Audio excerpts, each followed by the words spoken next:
What's up, Falcon fans? On today's episode, we're going to talk about the Indianapolis Colts versus the Atlanta Falcons. If you guys like this type of content, hit that like button. If you guys hate this type of content, hit that dislike button. It will hurt your boy's feelings. Well, maybe it's a little bit. But if you want to do a huge favor for your boy, by hitting that subscribe button, it will help out the empire grow. So on that note, let's dive into the 7 categories for today's episode. Let's get started with category number 1. Home field advantage versus home field advantage. So the Colts will have to travel to Mercedes-Benz Stadium. So I want to give my points to the Falcons. Now let's talk about category number 2.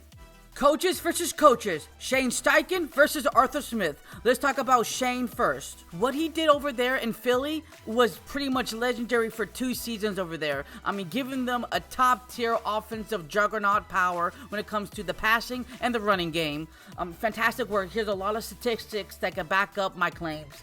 So when it comes to his first year as a new head coach for the Colts, he is tied for first place with them. So far, in 14 games, he has an 8-6 record. That's much better than Arthur Smith could ever had done. I'm just saying. So in total, what's really crazy is he ranks number 13 in total offensive power, including the passing and rushing game, with 4,788 total yards. So when it comes to the run game, he ranks number 13 with 1,606. And when it comes to the passing game, he ranks number 18 with 3,148 passing yards. And the crazy thing is that their first round quarterback and Anthony Richardson went down pretty early on. He only played in 4 games. And Jonathan Taylor has been out since week 12 against the Buccaneers when he suffered a torn ligament in his right thumb. So what does the new head coach do? He adapts and give other people opportunities, like Zach Moss for the running back position. He's balling out now. Now when it comes to Gardner Minshew, he's having his best season ever since he stepped in with the Jacksonville Jaguars way back in 2019, I'm pretty sure. So what is his bread and butter when it comes to the offense side of the ball? I've been talking to a couple of different Eagles fans, and they're telling me that the running game is his bread and butter. Even though they do like to use a lot of RPOs when it came to the Philadelphia Eagles. But remember, to make a perfect adjustment for Jalen Hurts, they have to disguise the running game so well enough so that gives the Eagles wide receivers wide open coverage to use the passing game effectively. And that's what the Colts have been doing, because the Colts have been doing a great job this season compared to last season and the year before that. So now let's talk about Arthur Smith. You guys know how I feel about Arthur Smith. He's a terrible head coach, maybe a good offensive coordinator, but for us, he just can't get the job done. He doesn't adjust. He doesn't take full advantage. So my points go to Shane Steichen and the Colts. So now let's talk about category number 3. Colts quarterback and wide receiver versus the Falcons secondary. Let's start out with the Colts. So when it comes to the Colts passing game, they usually average over 200 passing yards per game with Gardner Minshew at the helm. He usually averages 1 touchdown per game. Now, in total, he has 8 interceptions, but the interception ratio would be a lot different if you realize that one game against the Jacksonville Jaguars where he threw for 3 interceptions. But besides that, in other 5 games, he threw only 1 interception, so it's not that bad.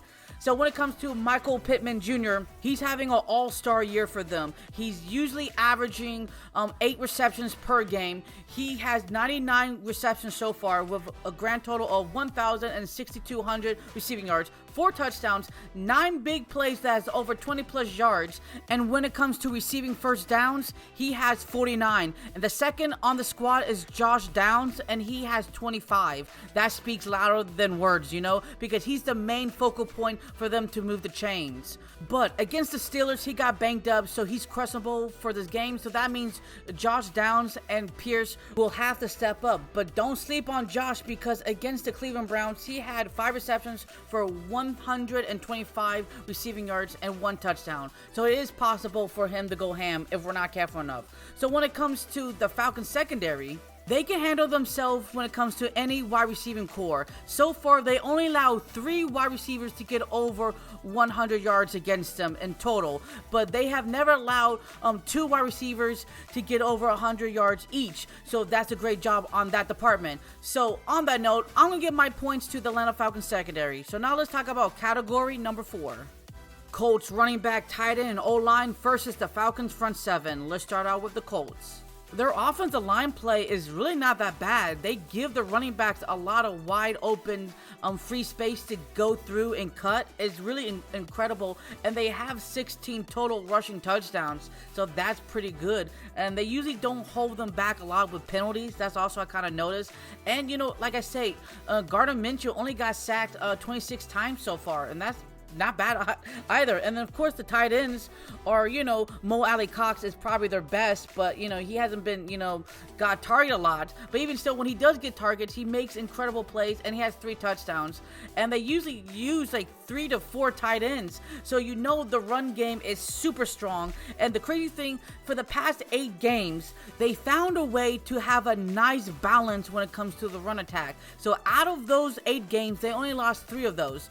But when it comes to the 4 games, they win over 150 rushing yards. But in the other 4 games, they usually average under 70 yards. But the key is how they win those games. Now, out of those 3 games they lost, one of them was just a blowout, and that was against the Bengals in Week 14, because the other 2 losses were against the Browns and Saints, and they were a close, almost less than a 10 points scoring situation. So that's something we have to look out for. So when it comes to the Falcons front 7, that's a completely different story now. Losing number 97 early on in Week 8 against the Tennessee Titans really showed, and also having David Otamata being banged up in recent games also shows you that we cannot stop the run attack efficiently enough, because we used to allow them to get over 3 point whatever per carry, but now we're averaging 4 point whatever per carry, and it shows you in total that we're allowing the running backs to get over 120 plus rushing yards against us, and we just cannot be stopping them. Now in the first and second quarter, we do a pretty good job, but in the second half of the game, we get tired and we allow them to get those chunk yard rushing plays against us, and it's been really detrimental to us ever since that happened. Especially when it comes to those quarterback run plays that really hurt us. But besides that, the pass rush is still not there. We don't have that pure pass rusher guy that totally affects the game or can even take over the game. Now, yes, we do a pretty good job against bad offensive line play. That's all fine and dandy. But when it comes to good, solid offensive line play, we do terrible against them. So I'm not that... I don't know. It is what it is at this point. So on that note, I'm going to give my points to the Indianapolis Colts. So let's talk about category number 5. Falcons quarterback and wide receiver versus the Colts secondary. Let's start out with the Falcons. For some reason, they want to play musical chairs with the quarterback situation. So now it has been heavily reported that Taylor Heinicke will start for the rest of the season with 3 games remaining. Now, his best game was against the Minnesota Vikings, even though we blew it. But I will remind you that he hasn't got a full, proper 5-game start, because that was the first time he fully got into the game, besides the Tennessee Titans games and the Cardinals when they pulled him out. So I don't know the consistency of how good this going to be for our weapons, because there has to be a fine balance of connections and understand the playbook. And maybe he knows some of the playbook, we probably don't know all the playbook. So this is going to be pretty mediocre at best. So this is going to hurt Drake London and everybody else at the helm when it comes to stat wise and maybe connections for touchdowns. I don't know. So when it comes to the Tennessee Titans secondary, that's a different story. I know on paper, people have been saying their secondary is their weakness, but I kind of disagree. Now, in Week 6 through Week 8, yes, I understand, because they gave up 30-plus points to the Jaguars, Browns, and Saints, where they all lost those. But after that, they've been kind of holding down their own, and the only game they kind of gave up 30-plus points per game was in Week 14. But besides that, Week 9 through Week 15, they only lost 1 game and only gave up 30-plus points. But everybody else, they've been holding their own business. So, take it as it is. But they also get a lot of turnovers and interceptions. But I could kind of understand why the stigma is, because they don't really have a lot of shutdown corners. Now, their best corner is Kenny Moore II. Now, he's their best guy. So on that note, I'm going to give my points to the Colts. So now let's talk about category number 6. Falcons running back, tight end, O-line versus the Colts front 7. Let's start out with the Falcons. This offensive line has been a roller coaster ride so far.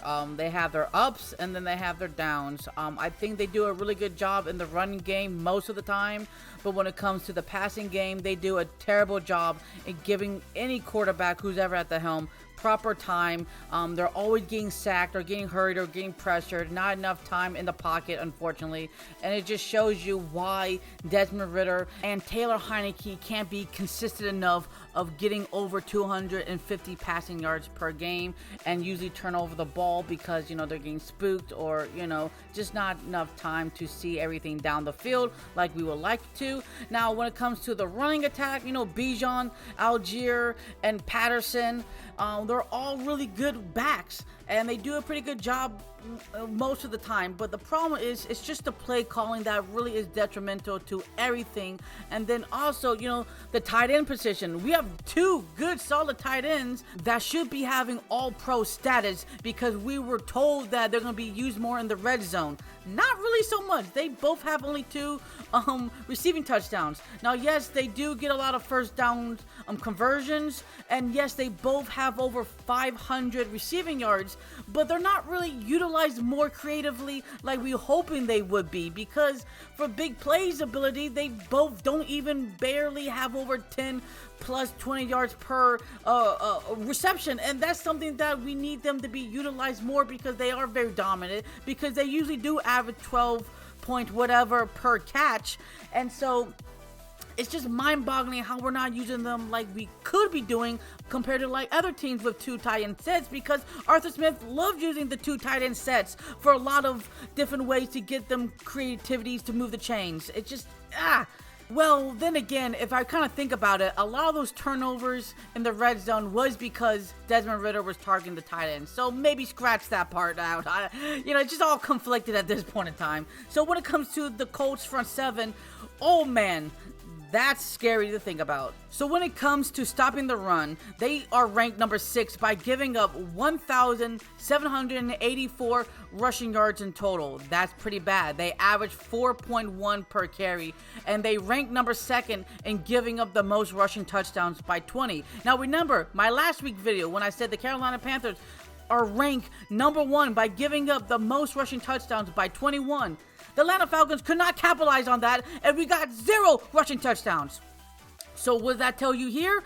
I don't know if we can even get a single rushing touchdown. If we can, just mind-boggling on that. Arthur Smith, you suck. But besides that, when it comes to sacking the quarterback, they rank number 4, and their defensive ends, all 3 of them, have over 7+ sacks, including DeForest Buckner, their defensive tackle guy. He has 6, and everybody else has 2 or 3, and so that just tells you how good they are, because in total, they have a grand total of 46 total sacks.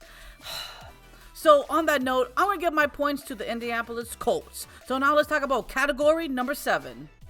Special teams versus special teams. Matt Gay for the Colts versus Younghoe Koo. And Matt Gay has been kind of a little bit of a down year. Hasn't been too much accurate. It has 33 attempts and only got 26 in.